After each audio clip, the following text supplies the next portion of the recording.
Here I go.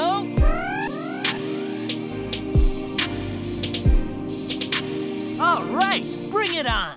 What's good, everybody out there on YouTube? This is your man Stick dropping some hot frog on this mic. Today we're going to be talking about Super Smash Bros. Ultimate and my opinions on it. You know, after the hype has died down a little, I was just like, let me give people my genuine thoughts and opinions on Super Smash Bros. Ultimate. I haven't played the game. I'm not going to sit here like I have. We all know I haven't. But just based off of things I've seen from the game and from what I've heard from like top level players and more casual level players, like, you know, hearing from people like Switchforce and Kevin Kinson, or from top players like Armada and Esam, I've come to, you know, look at this game and see it seems like it's going to be something I really enjoy. I'll be talking about the mechanics, the characters, and overall just the stages and stuff that are going to be in the game. And I'm going to say, you know, get my hopes and wishes for the games probably after this, so watch out for that. The first mechanic that I want to actually talk about is the directional air dodge. Now, people don't realize how big this is, but this is kind of big. This was in Melee, and in Melee, what air dodges basically did was you had it directional, but after that you couldn't use infinite air dodges. Now here it's kind of the midway between Smash 4 and Melee, in a sense that your air dodges are, you know, they're quote-unquote infinite, but you have a lot of in lag on them, and they can just cause you to die because you tried to air dodge in a place where it wasn't suitable, or the game basically punishes you for trying to air dodge a lot, while also giving you the availability to move in whatever direction. One thing I hated about Melee was that, you know, if you were off stage and you air dodged, you basically died. But in Smash 4, if you air dodged, you know, you had infinite air dodges, but it was just all, you stayed in the same position. You never like moved up or down or anything like that. You couldn't move in whatever direction you want, so you could wind up air dodging and just dying anyways because you air dodged in the same spot. This also opens up the possibility of wave dashing and wave landing. I actually saw like one guy, he was playing Mario during the tournament. He actually wave landed like a few times. I don't know if he was trying to wave dash or wave land or what he was trying to do, but he did it during the tournament, and it was during one of those sections where they have like the cosplayers on, or the famous people on, or whoever, or people from the crowd. It was during one of those sections, and I was like, did he just wave land with Mario? And Armada himself has kind of confirmed that there was wave landing in his video, and that shows what tech might be possible. But what he did say in that video was it's not like Melee, in the sense that, you know, you don't really move when you wave land. You wave land kind of in place, and how useful that will be, we don't know. I don't know if wave dashing has been figured out or not in the game yet. It should be possible. Wave landing is, I don't know. But for higher level play, this would be something cool to see return. I mean, on one end, like, I'm just like, oh man, that's cool, that's returning. But at the other end, I'm wondering how will this work in the long term for the game. Another thing we got in this game is perfect shield parries. So basically, in previous games, it was kind of easy to do a perfect shield. You just shielded immediately, you know, nothing more, nothing less. And while that was great and all, it really didn't provide any advantage. Whereas here, it actually kind of works like a parry in, say, for instance, Street Fighter 3, where you hold shield, and when you let go, it actually parries your opponent's move. But the thing with Smash Ultimate is that you have to time this like it is, and you know, those, like I said, Street Fighter Third Strike, you gotta time it. It's not just something you can do. You can't just release it and oh boom, you'll parry. You have to time it right, and if you miss that timing, you're gonna get punished. So it's something that you're really gonna have to get a grasp on to be able to use during combat, and that's something else that I like. That's changing up the Smash formula. Another thing they did was they added more direct final smashes, which is something that I've been kind of wanting for a long time, because I've always wanted to see like the final smashes implemented in competitive gameplay and somewhere be able to be implemented into competitive gameplay. And while we haven't gotten to that point yet, because a lot of them still are like one-hit kills, or they destroy the opponent, you know, right upon landing the hit. It's one of those things that I think, you know, we're getting closer and closer to seeing. Other fighting games have their ultimates available to combat because they're balanced, and I want to see that in Super Smash Brothers, and to have more direct and, you know, to the point final smashes that, you know, could possibly be nerfed down for competitive play would be great to see. Now, this is one thing that as a Smash 4 player I also like, is the diminishing dodges. Now, if you don't understand this, in Smash 4, you could just kind of keep dodging and you'd see people dodge rolling all over the place because the game rewarded you for doing it kind of to a degree, because there is no penalty for continuously dodging. But here, if you like dodge 6 times in a row, you're going to be able to get punished because your dodge becomes slower and your invincibility frames are I guess like lower, which again, that helps at the competitive level and it helps at the casual level. I want some like, if you see 2 people who just started playing the game and this one guy's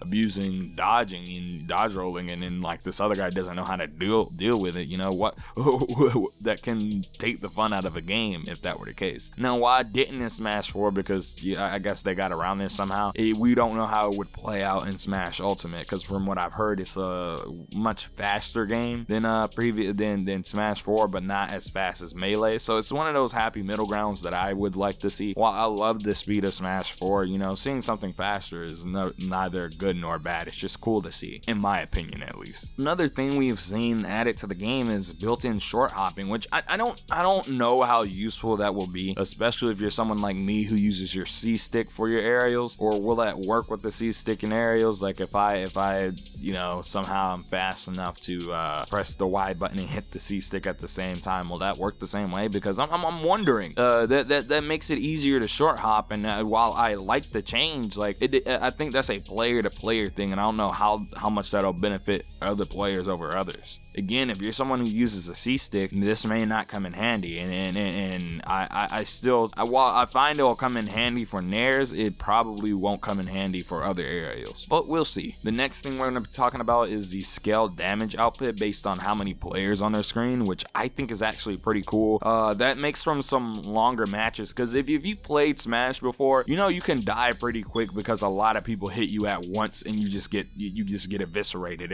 If 3 people hit you with a forward smash at once and then you get hit one more time, that's over with, you know what I mean? So to see them scaling the damage down for basically matches that are more than 2 people, that's just a nice little quality of life thing, I think.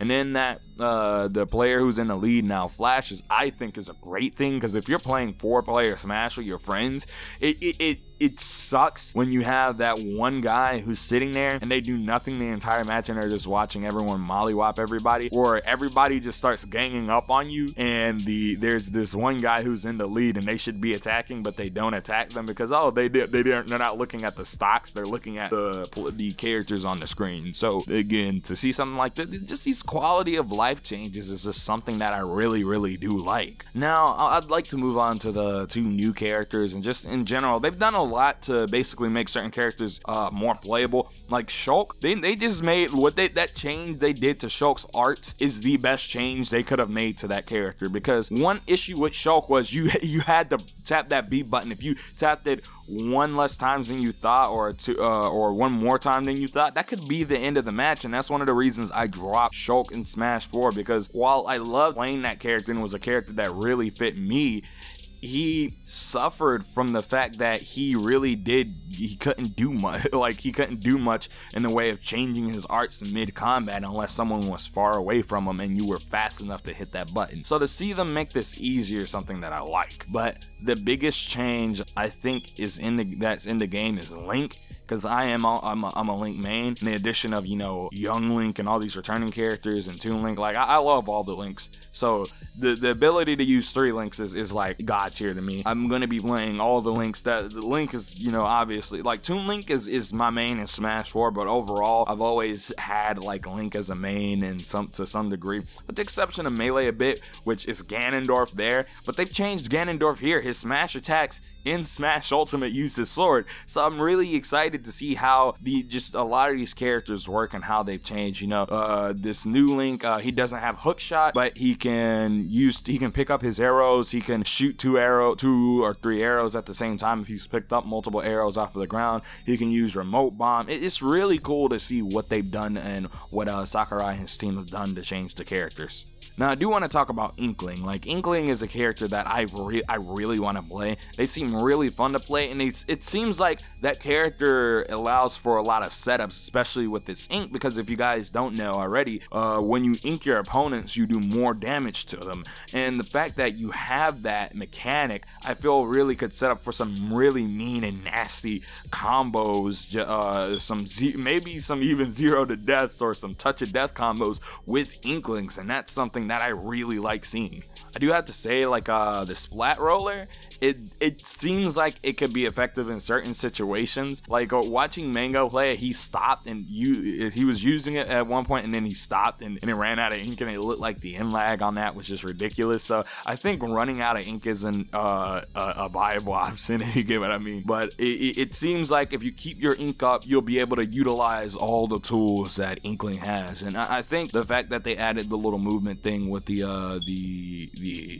squid form is really cool. Now let's talk about Ridley. Ridley is a character that I never wanted in Smash, never cared to have in Smash, but it's cool to see him in Smash because that's another Metroid representative outside of another form of Samus. Now, one thing I do gotta say is, whatever that stabbing move that Ridley has, that can just keep going and racking up. That took it like 50 something damage. That thing needs to be nerfed. But otherwise, Ridley is a really fun looking character. Like, he's more fun than I thought he would be. It just, that character can't go up against Bayo. I think Bayo still needs to be fixed. Apparently, like, Armada or somebody was sitting next to Sakurai when MK Leo was playing Bayonetta, and he was apparently Sakurai's eyes were just he was just like, oh, I didn't know you could do that with this character.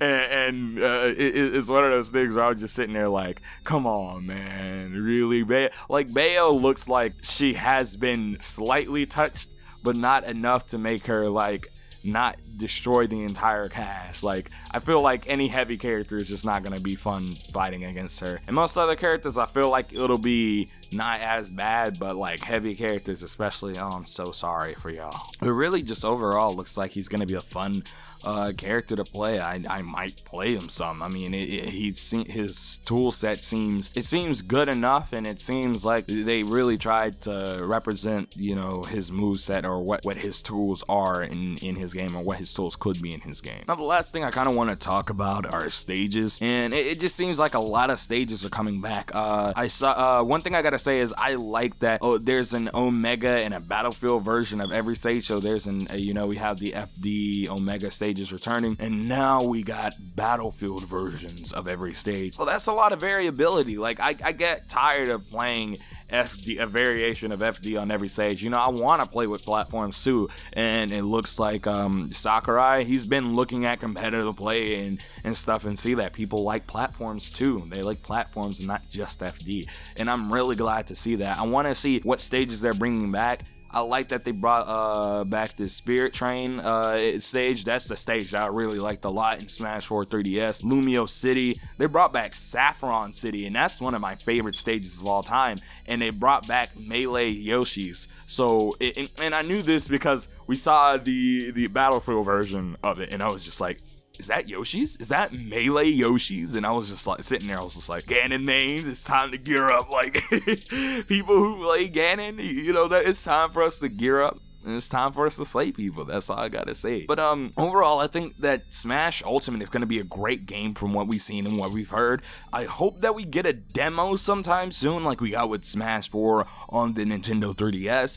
The game comes out in December. Maybe we'll get a demo sometime in July, August, September sometime. Hopefully we do. I want to see what they do more in terms of gameplay. Will they show us more of the characters in the game and how they work? I'm glad that we got characters returning like Snake and Ices and Wolf. Those are some fan favorites, and Snake and Ices are definitely some favorites of mine. Tell me how you feel about all this stuff down in the comment section below. You know, what I believe about the game isn't maybe not be what you believe about the game. Do you like the way the game's shaping up or the way the game's looking? The game's really pretty. I mean, and it looks like it's really fast and plays extremely well, especially from what we've heard. But guys, don't forget to comment, like, and subscribe. Share this video out with your friends. Hot Faraga turns to Cold Blazaga. Go chill out with some of my other videos. My Patreon link is down in the description if you want to support the channel along with my sponsor link. Peace. Kiss, kiss.